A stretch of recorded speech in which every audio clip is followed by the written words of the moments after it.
from all your sacrifices shall be the priest's. Also you shall give to the priest the first of your ground meal, to cause a blessing to rest on your house.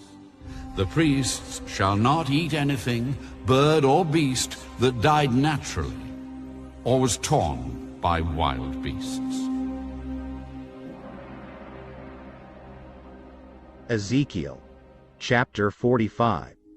Moreover, when you divide the land by lot into inheritance, you shall set apart a district for the Lord, a holy section of the land. Its length shall be 25,000 cubits, and the width 10,000.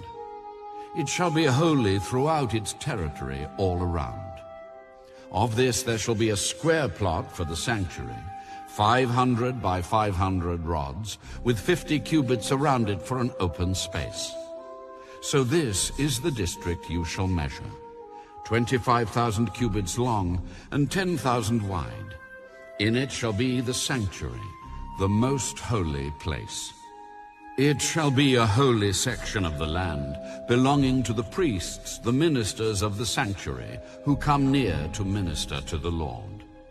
It shall be a place for their houses, and a holy place for the sanctuary. An area 25,000 cubits long and 10,000 wide shall belong to the Levites, the ministers of the temple. They shall have 20 chambers as a possession. You shall appoint as the property of the city an area 5,000 cubits wide and 25,000 long, adjacent to the district of the holy section. It shall belong to the whole house of Israel.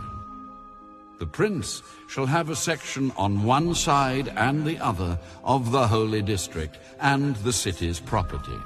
And bordering on the holy district and the city's property, extending westward on the west side and eastward on the east side, the length shall be side by side with one of the tribal portions, from the west border to the east border.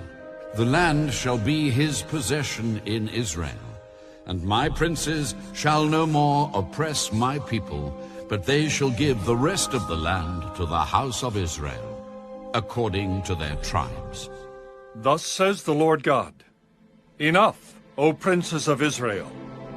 Remove violence and plundering, execute justice and righteousness, and stop dispossessing my people. You shall have honest scales, an honest ephah, and an honest bath. The ephah and the bath shall be of the same measure, so that the bath contains 1/10 of a homer, and the ephah 1/10 of a homer. Their measure shall be according to the homer. The shekel shall be 20 gerahs, 20 shekels, 25 shekels, and 15 shekels shall be your mina. This is the offering which you shall offer. You shall give 1/6 of an ephah from a homer of wheat, and 1/6 of an ephah from a homer of barley. The ordinance concerning oil, the bath of oil, is 1/10 of a bath from a kor. A kor is a homer, or 10 baths, for 10 baths are a homer.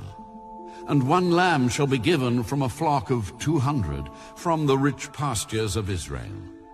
These shall be for grain offerings, burnt offerings, and peace offerings, to make atonement for them. All the people of the land shall give this offering for the prince in Israel. Then it shall be the prince's part to give burnt offerings, grain offerings, and drink offerings at the feasts, the new moons, the Sabbaths, and at all the appointed seasons of the house of Israel. He shall prepare the sin offering, the grain offering, the burnt offering, and the peace offerings to make atonement for the house of Israel.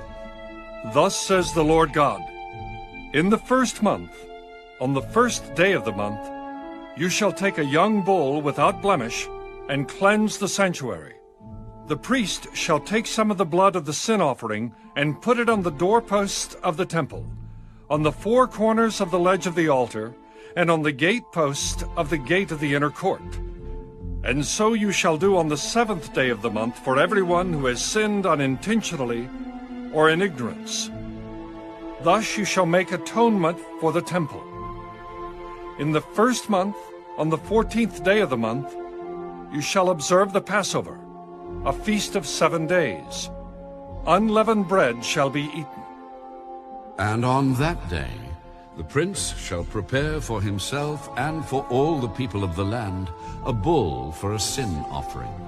On the 7 days of the feast he shall prepare a burnt offering to the Lord, 7 bulls and 7 rams without blemish, daily for 7 days, and a kid of the goats daily for a sin offering. And he shall prepare a grain offering of 1 ephah for each bull, and 1 ephah for each ram, together with a hin of oil for each ephah. In the 7th month, on the 15th day of the month, at the feast, he shall do likewise for 7 days, according to the sin offering, the burnt offering, the grain offering, and the oil.